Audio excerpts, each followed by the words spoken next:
What's up, YouTubers? Hardworker 12 with you here today at beautiful Ocean Honda of San Juan Capistrano.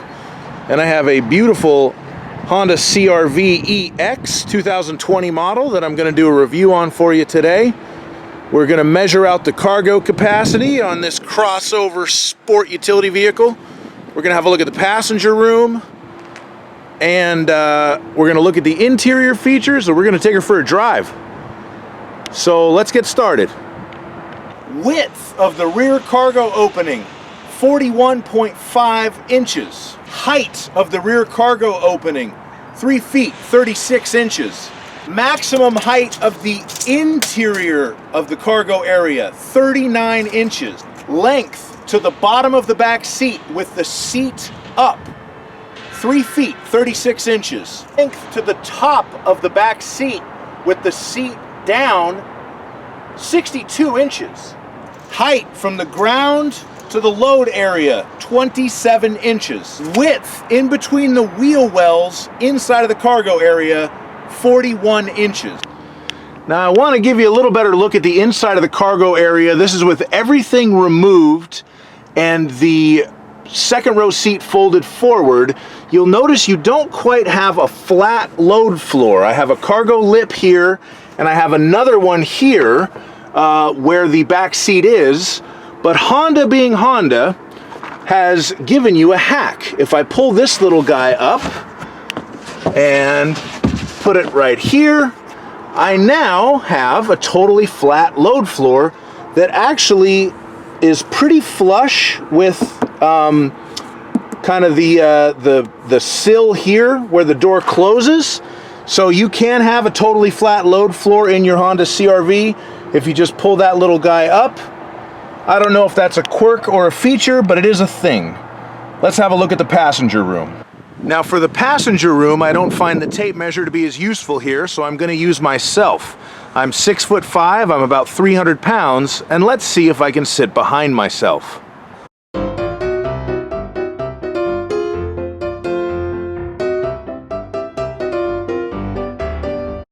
So yes, I can, and I would say that this 2020 CR-V is quite roomy. Here I am, sitting in the front seat, knees not touching the dash. Comfortable, sitting kind of upright, but got some headroom because it is a crossover SUV. And if I sit in the back seat,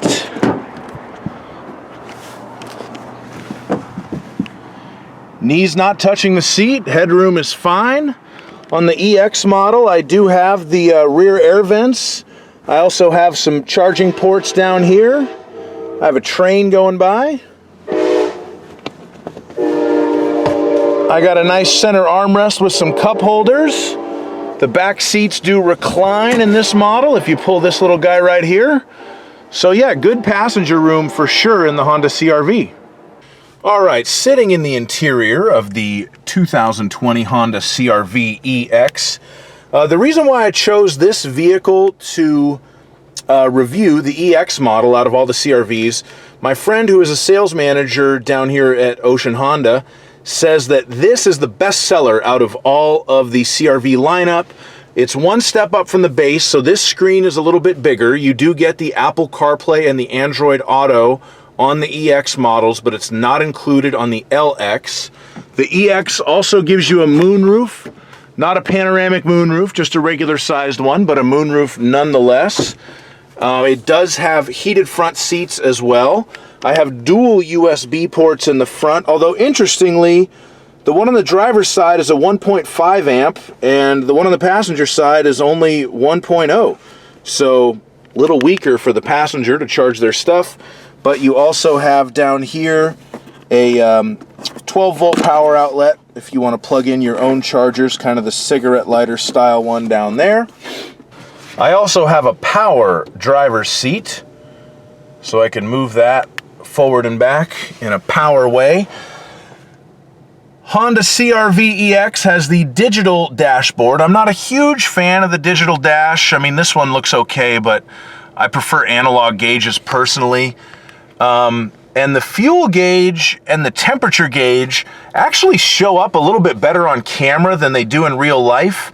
Sitting here looking at it, I can only really see that one red line on the fuel gauge, delineating the kind of the fact that we have about a half a tank of gas, but it looks a little better on camera. So maybe if you're trying to check your fuel, just use your camera, have a look at it. You'll be able to see it better. And you do have the Honda Sensing safety system. So this vehicle is equipped with adaptive cruise control. And then I have the other controls down here to turn off traction control, the lane departure warning, the forward collision alert. Overall, I'd say the materials in the car are good for the class. The little faux wood trim does look nice. You know, the materials are nice to the touch. I like that little piano black piece there. The screen looks good, especially when it's brand new without a bunch of fingerprints on it, but you know, they can always be cleaned. So yeah, overall, I like the interior. You have a lot of good storage spots down here. Got some cup holders and bottled water holders down there. So anyway, good cargo room. Very good passenger room. Let's see how she drives. All right, so driving the CR-V EX. First impressions, this is a fine vehicle, but not much sets it apart from the competition, either in a good way or a bad way. I mean, Honda makes a nice car. Oh, I pulled into a parking lot. That's good. Honda makes a nice car. They always have. And this definitely feels like a nice car.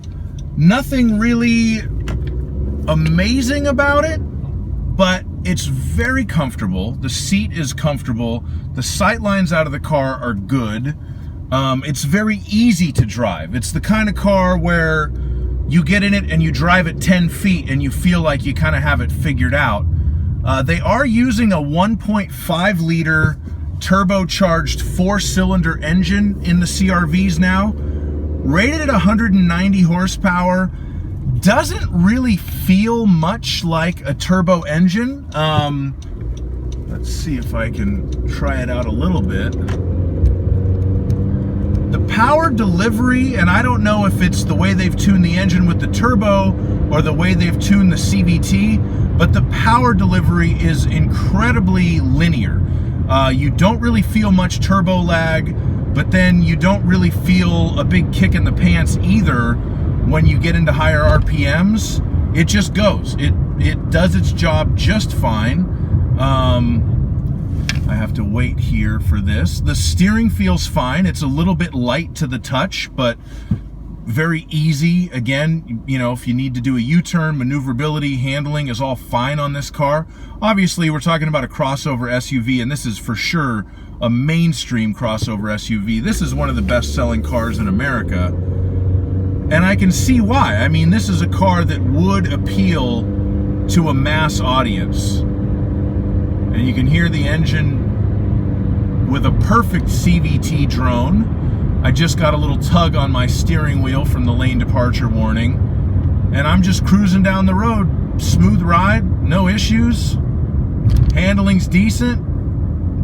Not an amazing car to drive, but a very nice car to drive. If you are not really a motoring enthusiast, but you're just looking for a nice, comfortable, roomy crossover SUV, I would definitely recommend something like this, or at least recommend that you put it on your shopping list, because it's a very nice car. It really truly is.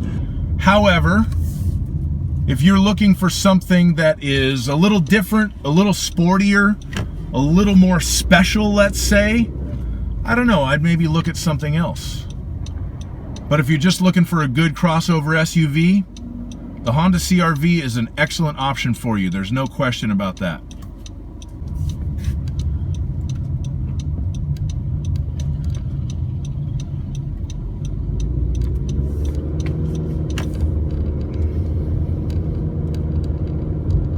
Light acceleration up this hill here. Barely have my foot on the gas. Not struggling at all. Plenty of power. If I floored it, I'm sure I'd get more, but the situation does not call for that. So cruise I will. And I'm gonna cruise it on back to the lot and finish this up. So how much is it for all this Honda goodness? Well, it's a little hard to read through the tinted glass, but the MSRP on this car is $28,680, and she's rated 30 miles per gallon average, 28 in the city, 34 on the highway. One thing I like about Honda, the way they build their cars, all the 2020 CR-V EX models are going to have the same MSRP. Some manufacturers, Subaru, put port installed accessories on the cars to make the MSRPs different, which can be kind of confusing for everybody, but Honda doesn't do that. They keep it real. I appreciate that. So anyway, that is my review on the 2020 CR-V EX. Big thanks to Ocean Honda of San Juan Capistrano for having me down and letting me do this. If you are considering a Honda in the Southern California area, please give them a look. I'll put a link in the description. Thank you so much for watching. Please like and subscribe and have yourself a beautiful day. Bye-bye.